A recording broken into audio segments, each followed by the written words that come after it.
लगातार हम ईरान के इजराइल पर हमले की खबर पर बने हुए हैं।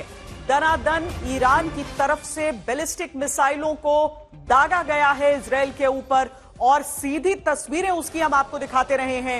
हालांकि अब इजराइल के नागरिकों से यह कह दिया गया है कि वो बॉम्ब शेल्टर से बाहर जा सकते हैं, लेकिन जो सुरक्षा का प्रोटोकॉल होता है उसको उन्हें पूरी तरीके से पालन करना होगा। ये तस्वीरें हम आपको उन मिसाइलों की दिखा रहे हैं जो इजराइल के आसमान पे रात के समय टिमटिमाती हुई, चमकती हुई आपको दूर से आग के गोलों की तरह नजर आएंगे। और जहां पर आपको धमाका दिख रहा है, इसका सीधा मतलब है कि उस मिसाइल को, उस बम को, उस रॉकेट को आसमान में ही इजराइल की सुरक्षा प्रणाली के जरिए निष्क्रिय कर दिया गया है।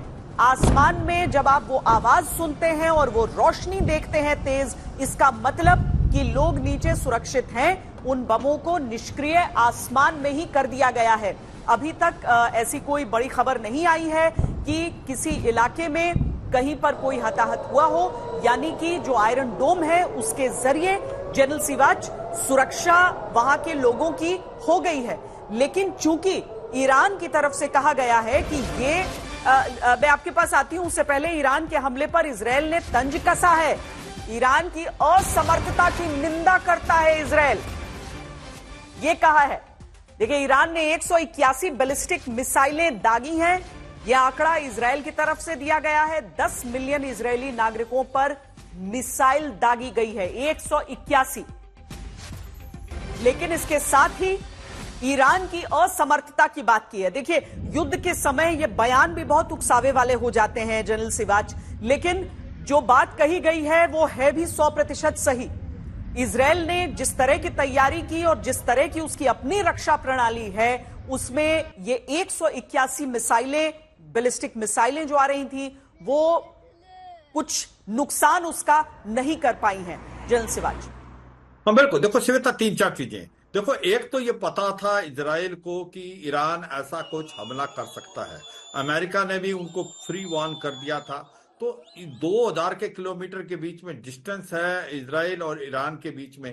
तो आयरन डोम जो सिस्टम को आप पूरा एक्टिवेट करो तो वो 98 से 99% इफेक्टिव है। तो वही हुआ। जिस प्रकार से 150 से ज्यादा 180 के करीब जो ब्लास्टिक मिसाइल फायर की गई, वो ज्यादातर 98 to 99% उनको हवा में ही मार गिराया गया।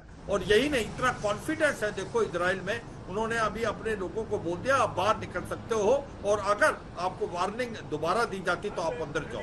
तो इसका मतलब कि जो एक प्रकार एयर डिफेंस सिस्टम इजराइल के पास आज है वो बहुत पुख्ता है। और अब इसमें कोई सरप्राइज तो है नहीं। जिस प्रकार से हमास ने 7 अक्टूबर को हमला कर दिया था, उसके लिए तैयार नहीं था इजराइल, और इसीलिए वहां पर कैजुअलिटी हुई। अब तो उनको पता था ईरान ऐसा करेगा, और इजराइल भी तैयार है, अमेरिका भी तैयार है। मगर अब सच्चाई ये है कि क्या ये लड़ाई बढ़ेगी? क्या इजराइल अब कितना पलटवार करेगा ईरान पे? क्या इसके अंदर अमेरिका की डायरेक्ट इन्वॉल्वमेंट होगी? तो ये क्वेश्चन जो हैं ये अनआंसर्ड है, इनका टाइम ही बताएगा। मगर हम सभी ये सोच रहे थे कि शायद ईरान इसमें ना आने चाहिए, क्योंकि अगर लड़ाई के अंदर ईरान डायरेक्ट आता तो ईरान को बहुत नुकसान है, क्योंकि ईरान की इकोनॉमी अच्छा नहीं करी। ईरान के ऊपर बहुत ज्यादा सैंक्शन लगे हुए हैं। जो नए प्रेसिडेंट बने हैं जस्कियान, वो कहते हैं कि हम joint comprehensive plan of action के तहत काम करना चाहते हैं, इकोनॉमिक सैंक्शन हटाएं। मगर अगर डायरेक्ट लड़ाई हो जाती है ईरान वर्सेस इजराइल और अमेरिका भी आ जाता है, तो ईरान को मुझे लगता है बहुत बड़ा नुकसान होगा। ईरान के जो एनर्जी सेक्टर है, ऑयल है, गैस है, उस पर भी बहुत प्रभाव होगा। और सबसे ज्यादा न्यूक्लियर इंस्टॉलेशन, जो कि वो बहुत करीब है न्यूक्लियर हथियार बनाने को, मुझे लगता है इजराइल उसको बर्बाद कर देगा। तो ये सच्चाई है कि काफी नुकसान होगा। हाँ, इस लड़ाई का दायरा और भी बढ़ सकता है। सबने सोचा था शायद वो अपनी जो प्रॉक्सी हैं हिजबुल्लाह, हौती रेबल और हमास के साथ कार्रवाई करेगा, प्लस जो मिलिशिया है इराक और सीरिया में। मगर उसके ऊपर प्रेशर था, ये इसमें कोई शक नहीं, क्योंकि स्पेशली हसन नसरुल्लाह जो वो सुप्रीम लीडर अयातुल्लाह अल खमानी के बहुत क्लोज थे, शिया मिलिशिया है वो, और उसको ट्रेन किया है, उनको इक्विप किया है। स्पेशली हसन नसरुल्लाह की मौत के बाद एक बड़ा प्रेशर था कि कुछ न कुछ आप इसको रिएक्ट करें। क्या ये एक प्रकार से स्टेज मैनेज्ड है? क्या ये पहले ही पता था इजराइल को? क्या अमेरिका ने सब बता दिया था? ईरान ने करने के लिए किया? ऐसा भी हो सकता है, क्योंकि सच्चाई ये है, हाफिया, जेरूसलम, टेल अवीव, जहां पर भी ये मिसाइलें दागी गई, ये ज्यादातर मिसाइलें 99% से ज्यादा ये हवा में ही बर्बाद कर दी गई। हवा में बर्बाद कर दी गई है। और वो तस्वीरें हम देख रहे हैं, एक ऐसी तस्वीर जरूर दिखी थी जिसमें ऐसा लगा कि जो मिसाइल है वो नीचे की तरफ जा रही है और उसके बाद धुआं कुछ नजर आया। लेकिन बात ये भी होती है कि आप रिहायशी इलाके में गिरा है या फिर कोई ऐसा इलाका जहां पर लोग नहीं रह रहे थे, तो वो चीजें होती हैं। लेकिन जनरल कुलकर्णी, एक चीज यहां पर यह भी हमें समझना होगा कि ईरान की तरफ, जो कि इजराइल ने कहा है कि वो पलटवार करेगा और करारा पलटवार करेगा, ईरान की तरफ अगर ऐसी कुछ मिसाइलें वो दागता है तो वहां पर बहुत नुकसान हो सकता है, जो हमने अव्वल तो गाजा पट्टी में पूरा देखा। दूसरी चीज, इजराइल में जो हमने इक्का दुक्का जो तस्वीरें एक तो देखी कि 2 टेररिस्ट हैं जिन्होंने फायर ओपन किया, वहां पर एक टेररिस्ट को न्यूट्रलाइज किया गया है। दूसरा, एक आशंका जताई जा रही है कि एक होटल में कुछ टेररिस्ट हो सकते हैं। अभी उस खबर को हम पुख्ता होने का भी इंतजार कर रहे हैं। तो ये चीजें भी अभी इजराइल के लिए एक चुनौती रहेंगी। जनरल कुलकर्णी, श्वेता जी, आप देखिएगा कि वो जो 23 दिन का सीज फायर की बार बार बात कर रहे थे और ईरान चाहता था वो सीज फायर करने के लिए, पर इजराइल लगा हुआ था। और इजराइल ने सोचा कि जब हमने हिजबुल्लाह के सारे कमांडर तकरीबन खात्मा कर दिया, कमांड एंड कंट्रोल खत्म है, कम्युनिकेशन मुश्किल है, उसके 1.5 लाख रॉकेट जो इतर बितर थे वो भी काफी नुकसान हो गया है, उनमें भी कम्युनिकेशन की दिक्कत है, उनको भी फायर करने में दिक्कत आ रही है। तो ये सब देखते हुए ईरान को लगा होगा कि पिछली बार के माफी की अब इजराइल को किसी प्रकार से सीज फायर के लिए मंजूर किया जाए। और सीज फायर का मंजूरी एक ही तरीका है कि अभी 181 अगर रॉकेट फायर किए हैं और आयरन डोम तकरीबन इनको मैं कहूँगा न्यूट्रलाइज करने में कामयाब हुआ है, तो एक तरीके से ईरान ने अपना काम भी किया। पर ईरान की भी एक बहुत बड़ी समस्या है। अगर आप देखिए, ईरान के भी कमांडर्स मारे जा रहे हैं। सुलेमानी की जो लड़की है वो ब्याही है किससे? सैफुद्दीन से, जो कि नसरुल्लाह से चार्ज लेने के लिए तैयार है हिजबुल्लाह का। तो ये एक फैमिली अफेयर टाइप सा हो गया है, जिसमें ईरान को लगता है कि सारे के सारे जो हिजबुल्लाह है वो उन्हीं के हैं, उन्हीं के परिवार के भी। अब धीरे धीरे 32 साल से नसरुल्लाह कमांड में था, तो ये सब फैमिली रिलेशन बन गए हैं। और ये जो रेवोल्यूशनरी गार्ड है, पहले खोमेनी, अब खामेनी, ये जितनी भी है, आप उनका मैनिफेस्टो पढ़िएगा हिजबुल्लाह का, बड़ा क्लियर है कि हम समर्पित हैं, ईरान के लिए हम समर्पित हैं। तो अगर ईरान के लिए समर्पित ये हिजबुल्लाह आतंकी संगठन है, हमास है या अपना हूदी है, तो ईरान अब क्या करेगा?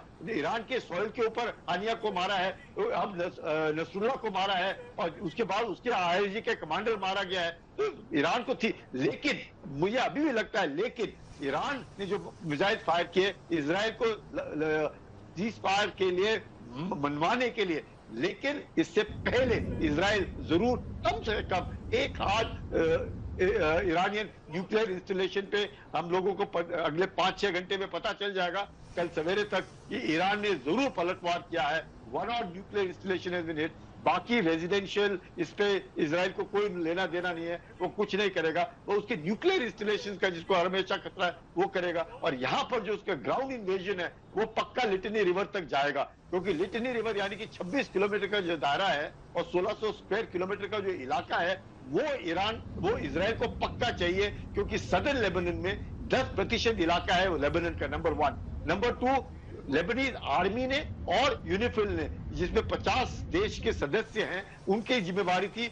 वहां पे लेबनीज आर्मी को हटा करके हिजबुल्लाह आकर के, हिजबुल्लाह ने अपना पूरा जो उसी के मैं कहूँगा फाइटर्स हैं वो उस इलाके में थे। ये सब कुछ यूएन को मालूम था, क्योंकि यूनिफिल उधर है, United Nations for interim force in Lebanon, interim बोलते हैं। इंटरिम 1978 से लेकर के 2024 तक अभी तक वो इंटरिम ही है। तो आप समझ सकते हैं किस तरह की फोर्स है, जिसमें 50 देश कर रहे हैं और 11,000 सदस्य है, जिसमें भारत भी है। वो 98 के बाद भारत का भी एक कॉन्टिंजेंट उस यूनिफिल में है जो इस इलाके में है। तो आप वाकई इस पे कोई शक नहीं कि इजराइल जो है अपने प्रोटेक्शन के लिए वो उस तरफ जा रहा है, जिससे कि सदर्न लेबनान वो लेगा, ईरान को सबक सिखाएगा और ईरान का कम से कम एक न्यूक्लियर इंस्टॉलेशन को वो जरूर हमला करेगा। और उसके बाद सीज फायर नेगोशिएशन के लिए आएंगे, जिससे कि सांप भी मरे और लाठी भी ना टूटे। हमास भी कुछ ना कुछ, हमास भी जिंदा है और जिंदा रहेगा, तब तक हिजबुल्लाह जो है, जो लग रहा था कि हिजबुल्लाह कुछ करेगा, कर नहीं पाया और टॉप लीडरशिप को आपने वाइप किया है, लेकिन उससे क्या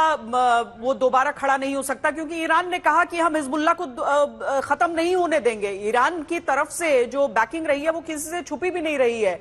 और जनरल सिवाच, ऐसे में अगर हम इजराइल की बातों पर गौर करें, जहां पर वो कहता है कि हम वापस पलटवार करेंगे और जगह और समय जो होगा वो हम खुद चूज करेंगे, हमारे अपना फैसला होगा कि हम कहां पर और कैसे प्रहार करें। तो जनरल कुलकर्णी भी जो कह रहे हैं कि उसके जो न्यूक्लियर इंस्टॉलेशंस हैं वो बहुत बड़ी क्षति पहुंचा जाएंगे ईरान को, और उसे भी डर था जिसकी वजह से अभी तक वो केवल अपने मुखौटों को ही लड़ाई लड़ने के लिए आगे भेज रहा था।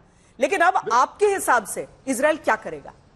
देखो, आपने बिल्कुल ठीक बोला श्वेता कि सच्चाई है कि ईरान इस लड़ाई में नहीं आना चाहता था, क्योंकि उसको पता है कि अगर वो लड़ाई में आता उसको नुकसान होगा। वो अपने प्रॉक्सी से हिजबुल्लाह होती और हमास से लड़ता था।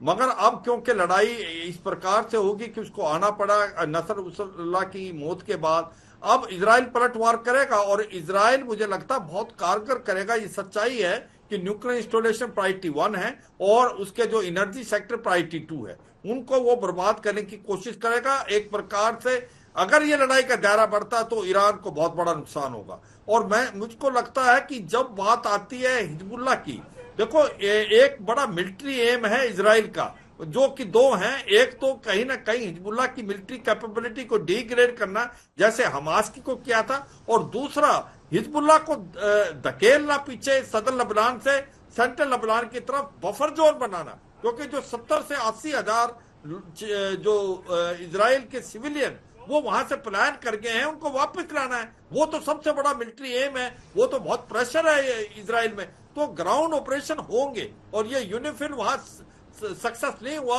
जिस प्रकार से जो इलाके के अंदर लेबनान की गवर्नमेंट होनी चाहिए वहां पर हिजबुल्लाह आ गए, तो ये सच्चाई है ना कहीं इंटरनेशनल जो कम्युनिटी वो भी फेल हुई है। मगर इजराइल मानने वाला नहीं। इजराइल अपने लोगों के लिए, अपने नेशनल इंटरेस्ट के लिए हिजबुल्लाह के को धकेलेगा, एक बफर जोन बढ़ाएगा और हिजबुल्लाह की मिलिट्री कैपेबिलिटी को डिग्रेड करेगा।